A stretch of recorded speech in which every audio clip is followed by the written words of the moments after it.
Hi. So I didn't get much sleep yesterday night because I was out with Stefan, or so they say. But let's start off because we're running behind schedule. We've got Dan Young from DXY, and he's going to tell us a little more about that as well.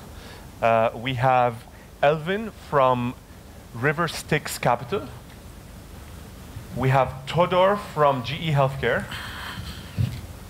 And we have someone missing, I think. Devon. We have Devon right there from Sprayable Energy, which we really need right now.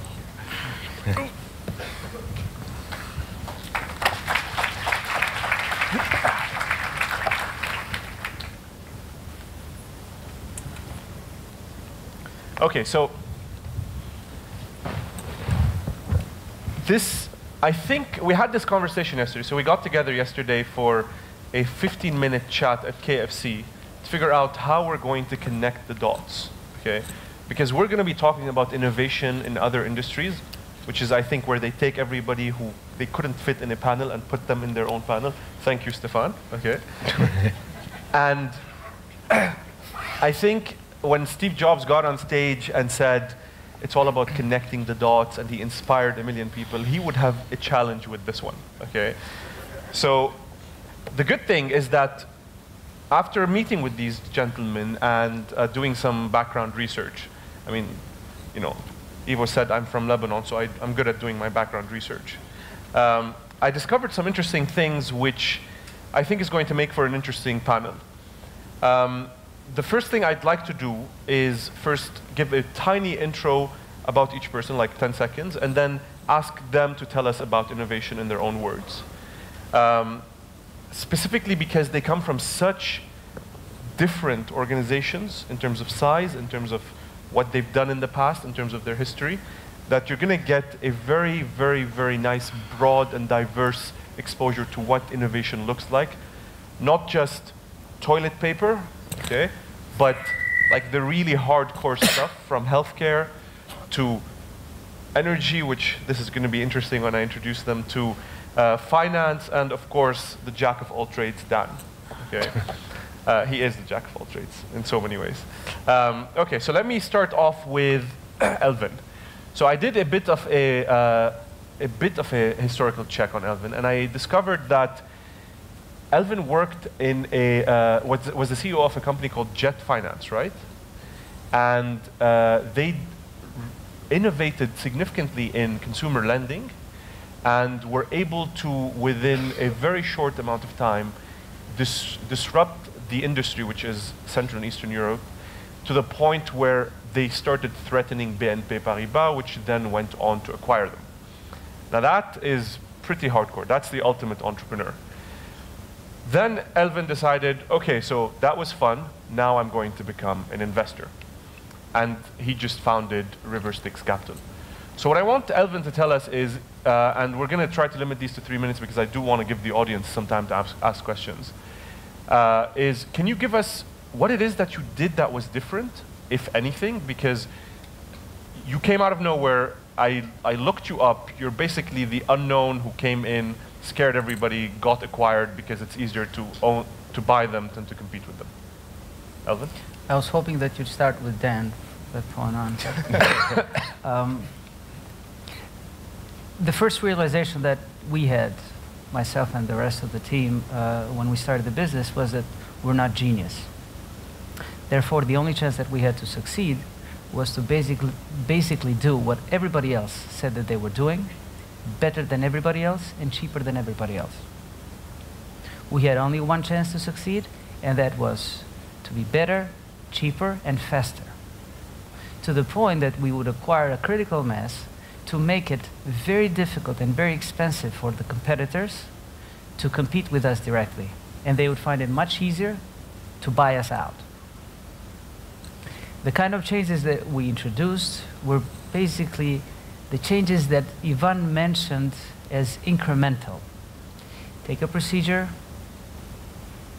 go drill it down and break it down into very tiny pieces and see whether we can change them, eliminate those steps, or simplify them to the point that they are, very, very easy to understand and very easy to do. And they do not depend on so-called knowledge. They depend on training. Without wanting to, we discovered or rediscovered the so-called lean system of manufacturing or of operations. Most of, having gone through the so-called Toyota production system or the lean principles, we found out later that there was plenty of things that we had sort of bumped into along the way. In my current guise as an investor, we're soon going to start a fund, Empower Capital, with funding from the Jeremy program. We will be looking for companies from the industrial sector and from the technology sector that apply these very same principles and this very same approach to their own business. Thanks. Thanks, Elvin. Okay, so Todor. Todor is, how big is GE? It's a 150 billion company. Okay, so it's a big company. And Todor is a GM at GE, so he's maybe the Goliath here. He's been working at GE for a very long time, and he can give us a perspective on some of the internal workings on one of the most innovative companies in the world that has managed to reinvent itself continuously over time to stay relevant. GE is a very old company, right? It is a very old company, yes. Okay. 19th century. So, Todor, can you give us a bit of an insight of how you have basically come into GE and used some form of innovation? And let's be a little more specific this time, because we can be vague as much as is permitted by the NDA, but give us something a little more interesting for our audience. Sure. First, let me say that I'm totally excited to be at this conference. Kudos to the organizers and to the sponsors. It is just amazing to see all these incredibly smart and entrepreneurial people, and this conference is a very strong statement for this region here. So again, I'm very excited to be here. Second, as Samer said, I'm coming from a company which is, it's the largest industrial company in the world. It's 150 billion revenue annually. The healthcare portion of it, so GE is in oil and gas and energy and aviation and so on. So the healthcare portion of it is 18 billion. I'm in diagnostic ultrasound, which is 2 billion out of this 18 billion, so that the market for new equipment is 6 billion. We are market share leader in the world. And we are able to maintain our leadership position and grow our leadership position because of innovation. So this is the key.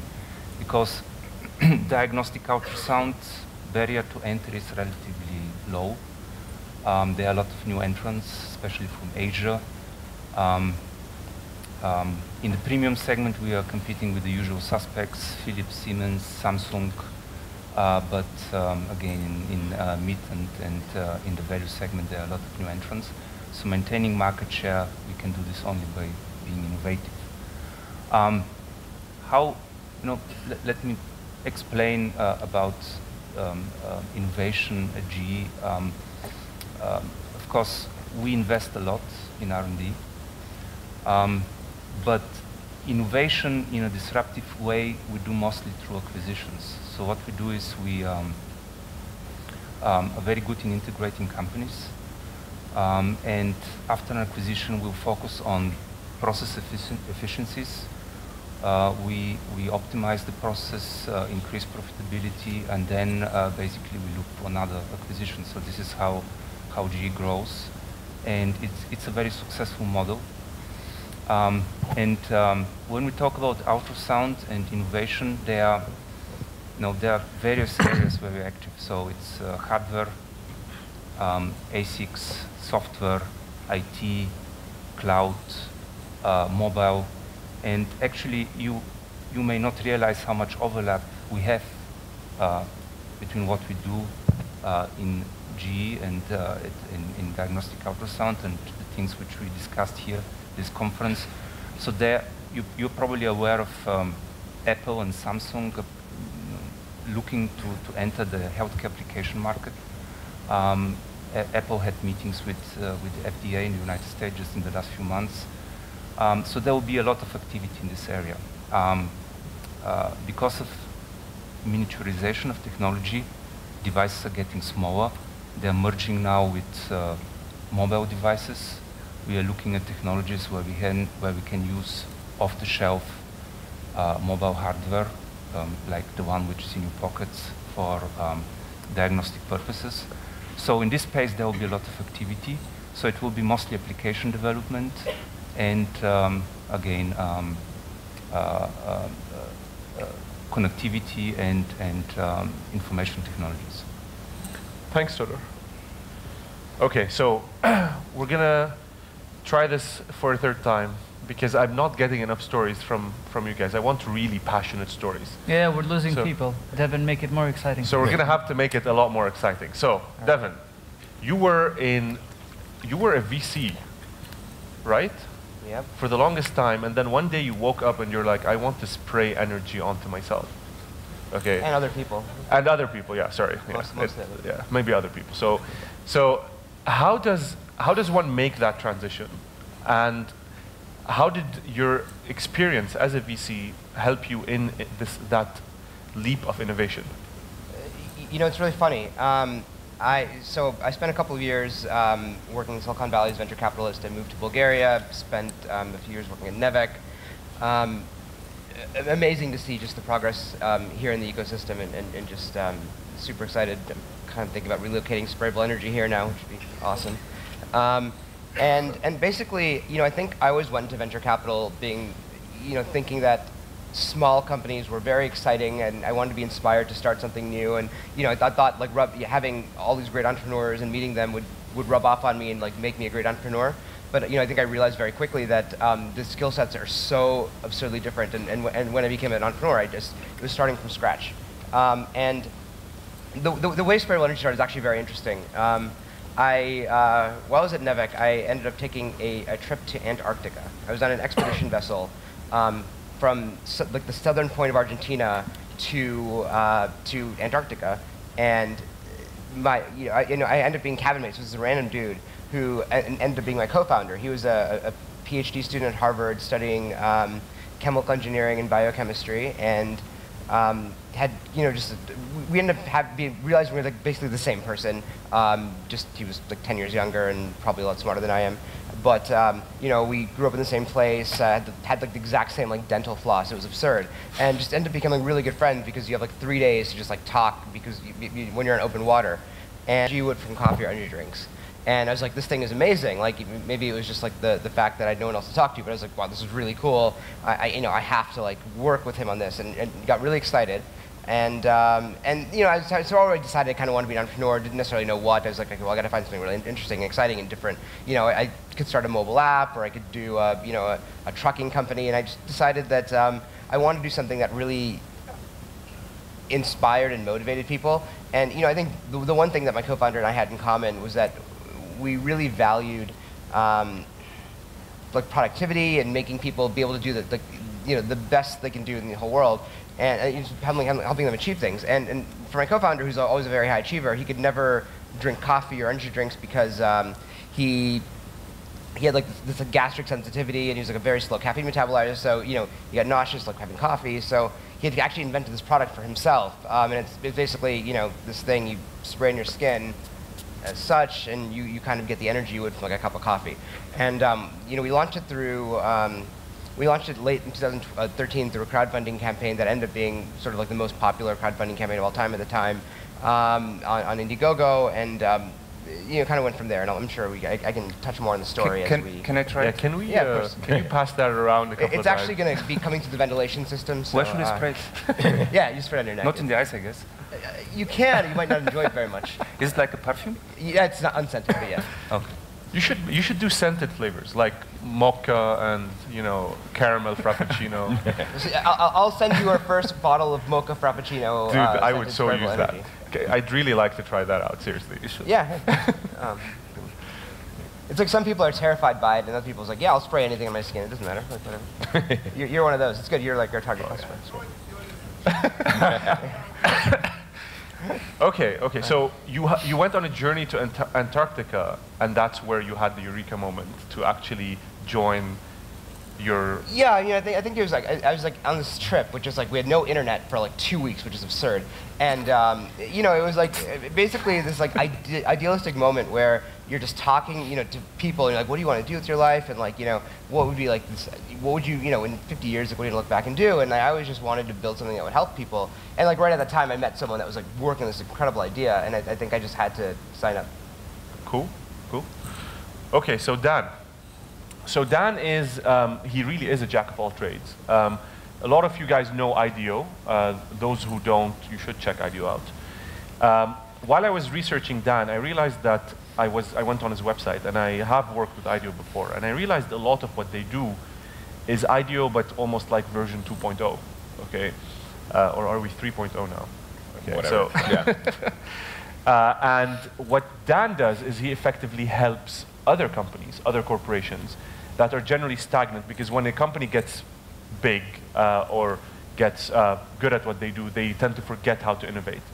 So Dan comes in and says, I don't know how to innovate better than you, but I know how to listen. And I think Dan can fill us in on how his listening experience and his listening methodology is a way for helping others to innovate. Did I get this right? I think I got it right. I think it was pretty good. Innovation is kind of a buzzword, like synergy and things like that, in my opinion, that people use it too liberally without really understanding what it means. And really, I think my interpretation, I'm not to say that mine is right or not, but when we work with companies, even when we work with ourselves, what we're trying to do is we're trying to solve problems that sometimes are well-defined or sometimes aren't well-defined. Either to go into a space that currently exists, make it better, or to try to take a company into a new space, maybe into a new feeling that they've got. So just to kind of pepper it with a story, one of our clients, which has to remain nameless due to an NDA reason, hired us a few years ago. They're an appliance company, and they had an idea, or at least one person in the company had an idea. Why can't we integrate Bluetooth into our appliances? And so he contacted me, their CIO, and said, by the way, I've got some budget. Nobody's really interested in this right now, but in about a year now, they will be. So can you just take a couple things that we've got and go build something for us, and then present it when you're done? And it was kind of a cool project because we didn't have a budget, we didn't have a timeline. All he had given us were specifications, poor specifications, and said, build something interesting. And so we said, of course, yes, we would do that. But the process of getting started with that was listening and really spending a lot of time with them, not doing any kind of technical computer programming or interface design or anything like that, but it was asking a lot of questions. And when we asked those questions, what we were really trying to listen to was not what was being said, but what was being felt. And so once we got an idea of what they wanted to achieve and what they were trying to change, then that gave us the information that then we could move forward, design the Bluetooth product, then eventually design a mobile application to integrate with the Bluetooth product. But then what we really heard was that they needed an online marketplace to sell the content that they had curated for a while, but it pretty much had off to the side and ignored for the most part, and bring that content front and center to integrate with the appliances that they had. And so once we debuted it to their board of directors and their key stakeholders, you know, you could see the jaws dropping, and they're like, that's exactly what we were thinking about. So innovation can be like that. Innovation can also be something else. Besides working with DXY and having my design agency, we were sitting around the office one day complaining how we couldn't go out and go bike riding. It was a beautiful day out, and we all were cyclists and things like that. And so we came up with the idea of, why don't we make a desk where you could ride your bike while you're at work? So I created a furniture company on the side, just basically so we could ride desks at work.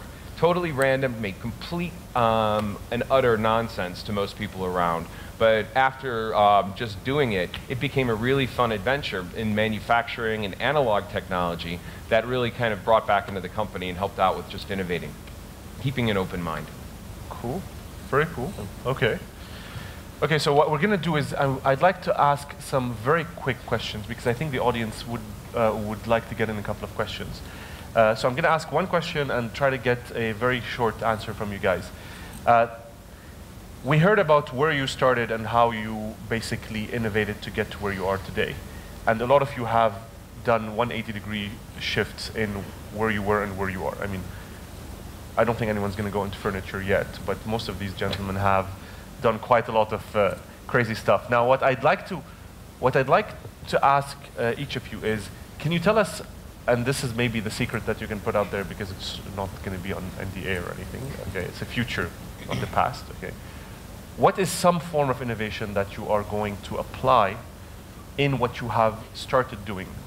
Now you're a VC, you're doing sprayable energy. I want you to tell us how you're going to move forward with that, okay? Todor, you mentioned mobile apps. I'd like to get that perspective.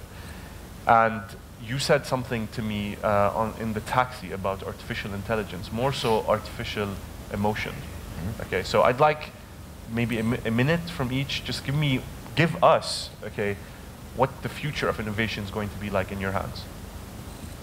For me, it's big data. Okay. Capturing all sorts of information, both personal and otherwise, corporate information, and making sure that you analyze it to death to find out what it tells you. In the case of personal information, putting together personal habits of individuals, from the way that they surf the internet to what they post in their Facebook pages, with their consumer behavior, what you buy at the store, at a supermarket, or what kind of loan you take, what kind of interest you have. Putting that together allows the people that analyze it to provide customers with possibly the best product or the best service that customers want. This is something that is already taking place, and this is something, as a trend, I think, will continue in the future.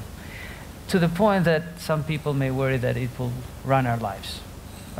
In the corporate setting, there are already Bulgarian companies that are taking such a revolutionary approach to big data, both in terms of capturing and in terms of analyzing big data.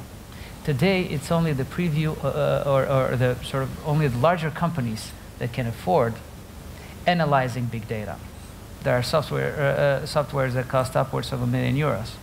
And today we have Bulgarian companies that are trying to offer this for less than $10,000 a license, thereby offering the small and medium-sized enterprises of the world, from such mundane and banal sort of industries like sewing, wood mills, to anything else, the possibility to compete with the larger players. This is what really gets me excited when it comes. So you're going to be a big data VC? I'd love to have the opportunity of that, yes. Interesting. Cool. Todor? Okay, in a nutshell, miniaturization and accessibility of this technology. So if you think about ultrasound systems nowadays, and it's like such a device, and then there are cables and probes. I don't know how many of you have been gone through an ultrasound exam. But so the future of this technology is really condensing all of this piece of hardware into a small wireless device, which is the probe of the future, and then it connects wirelessly to mobile devices, and this would be a huge breakthrough, which will increase accessibility and will open the door for a great amount of opportunities for application development. So maybe this is not related to GE Healthcare, but there was an article a couple of days ago about Samsung. So you guys know Galaxy S5, right? It has this heart rate monitor on the back. And it's been out for what, a few months now? It hasn't been out for that long. One of the things they've just implemented is a way to track stress using that heart rate monitor on the back. So you've now turned like a maybe the best-selling mobile phone, depending on when the figures come out, okay, into a stress monitor that maybe only 60–70% accurate, but that's just the start. So is that something that you guys are also looking at? Yeah, definitely. I think all the big guys are looking into this area, and this is exactly what I mentioned earlier with Apple and Samsung. So I think, especially companies controlling hardware and software, definitely this is an area to go. Developing sensing technology for different type of body parameters, and integrating this into wearable devices, smartphones, and so on. So this would be a field of a lot of activity in the future. Great. Devon? Yeah. So there's three $10 billion companies in the kind of energy product, energy drink industry. There's Red Bull, there's Monster Energy, and 5 Hour Energy. And we're basically looking at doing things completely different than what they do, because they're at a stage where they're going to be doing what they do better than we do, and we have to be a little different. They grew by throwing rock concerts, by stuffing their product in the front shelf of every convenience store on the planet. And for us, I think we want to be better at reaching our customers and building more authentic relationships with our customers. And the way that we do that is by selling in one place, which is our website, and finding customers by figuring out what they're talking about online, figuring out what they care about, and starting very authentic conversations with them. We found that when someone just comes to our website without ever having engaged with us, their lifetime value might be $30 or $40. They'll buy the product once or twice and sort of never come back. But if we engage with people over email or started like message board conversations or something, their lifetime value will be like over $400. Like they'll come back and buy our product every month. They'll subscribe to it. And so for us, it's really about taking the scale of kind of the internet and use it to actually build very authentic, genuine conversations with people, which is something that a product that's sold everywhere on the planet, like at a grocery store, can't do, because Red Bull has no idea who's buying the product. We have an email, the email address of every single person that's ever bought our product, and we engage them on a very regular basis. And I think we have a pretty cool product, and I think finding ways to engage and contact and communicate with your community is such a big part of what we do. I think it's like 99% of what we do, and the product is like 1%. It's we could be selling toilet paper or socks, and I think it's very similar. It's really just about building authentic relationships using the available technology that you have that really was something that was not possible before 5 or 10 years ago. Okay, so I'm going to take that on a bit of a tangent. So have you heard of Soliant? Soliant, yeah, we're friends with the guys. Okay, sorry. So could you evolve into a sprayable other stuff kind of company? Is that on your We do. roadmap? We have a pipeline of about 10 other products. We found that anything that actually passes the blood-brain barrier and affects your cognitive ability is something that we can make transdermal, because it's actually very, very difficult for any kind of molecular compound to pass the blood-brain barrier. It's much easier to get it to pass through the skin. You should do sprayable Viagra then. Sprayable Viagra. Well, the challenge with sprayable Viagra or sprayable aspirin is that the fact that you have these gigantically long cycles of creating new drugs. But we found that we can actually make products that are very widely used. So our next product, although coming out next year, is sprayable melatonin. So the sleep aid industry, if people that can't sleep or want to get a good night's sleep after a long flight or something, is like a $25 billion industry that is completely, almost exclusively like pills. And pills are just a really inefficient way to consume something, because you kind of get it all at once and your body needs to process it, in a different way. But if you spray something on your skin, you kind of get it gradually, exactly when you need it. So our next product's going to be melatonin. We have sort of cognitive products to help you kind of think better and process and work better that are going to be coming out over the next sort of couple of years as well. So okay, so this is a bit of an ethical question. It's difficult to get a pill inside someone without forcing it in, right? You can't just stuff a pill into someone without them noticing. Okay. Yeah, but we're not going to go there. So, but you can spray someone without them knowing, and they would have no idea that you sprayed them with anything. I just sprayed myself. I'm getting the hit just right now. It feels good. Me too. It's really good. Yeah. So if you guys end up in, sprayable Viagra, okay, or other stuff, okay. I shouldn't have said that. No, because it's interesting. What does that mean? I mean, what does it? Have you thought about? I'm not. No, of course. I mean, I think when it'd be funny. No, it would be very interesting, because you can walk up to someone, spray them, and just and just walk away, and they would have to deal with the fact that they now have a 4-hour problem. Of course, I mean, I think every time there's I look at it as an opportunity. Okay, a 4-hour opportunity, sorry. Yeah. So instead of 5-hour energy, you'd sell a 5-hour bone or something. Exactly. That's the dream. Definitely a tangent. Well, I mean, I think we've gotten those questions a lot, and I think every time you have a new delivery mechanism, it's a question that you have to address. I mean, frankly, I would say that any type of product has the same issue, right? I mean, you could put a pill in someone's drink. I mean, it's something that if people, abuse products, that's, what they're going to do. It's something that you don't have a lot of control over. What we do is, we make sure that we have, the proper insurance in place. We make sure that we label our products very correctly. Make sure that there's a consumer education process to make sure people know how to use their products so safely and responsibly. But if they're going to start spraying people, I don't see it as much different than roofing someone's drink. It's just something that that can happen, and you have a small minority of people that can cause issues, but you just have to, as a company, just be responsible about how you market your product and limit the liability of things happening the best you can. So. Just in case you do go down that path, maybe make them flavored, okay?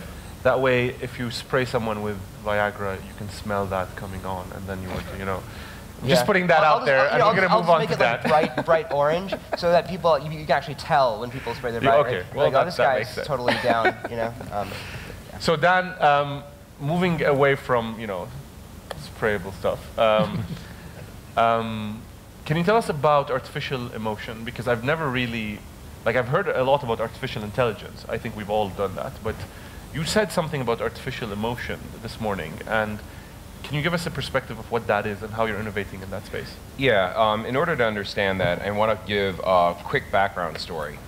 We do a lot of work in healthcare. And we developed an iPad application that measures concussions. So it's an injury to the brain. And basically it started off by a couple people tinkering with onboard sensors on an iPhone to see what an accelerometer and a gyroscope can produce in the way of testing motor skills, cognitive skills, and specifically the vestibular system or balance. So over the years, we've been working on this product for about 3 years. And actually, Apple was nice enough to feature it on their homepage for a few weeks, about a month or two ago, so that was pretty cool. We developed it for a hospital system called the Cleveland Clinic. And embedded within this application are a number of very interesting algorithms where we can take the existing sensors of a device and determine quite a bit of information about what that user is doing at that moment of time. And so we've played around with extending these algorithms to see what other kinds of information we can collect. Mostly in the research projects, nothing really formal to outside of kicking the tire, so to speak. But what we've kind of stumbled across is a realization that while big data may show aggregated results and predict your behavior over a long period of time, there's still the gap about what is going on every 15 seconds with you as a human being. We go through emotional states: fear, anger, anxiety, sadness, happiness. Imagine if you got diagnosed with a traumatic illness. You're going to panic. First thing you're going to do is start looking at information about cancer or something like that.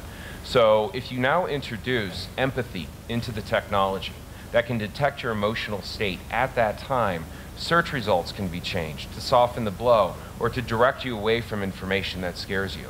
That could be more intelligently presented and help to calm you down, which then leads to, if you do and you are able to detect emotion through an application, then you can also now break away from the paradigm of user interfaces being optimized for all users, but now start to change the user interface based on the emotional state of that user at that time. And that may change content coming to that user, that might change layout, it may change a number of different things.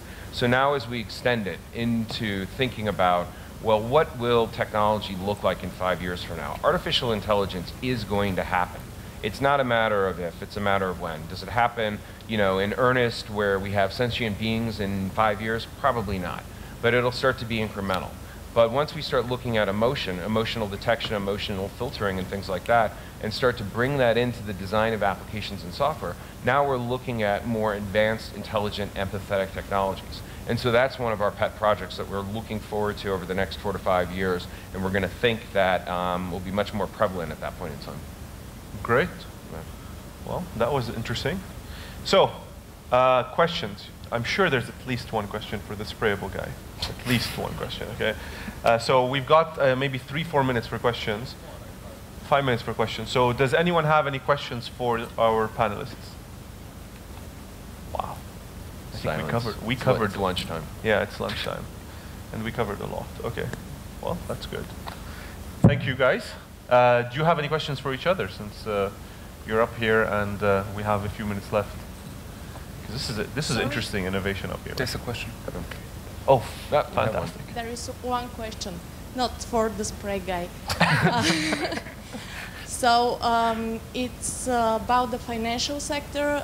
How you think technology and innovation will reshape the financial sector here in Bulgaria and probably the consumer lending?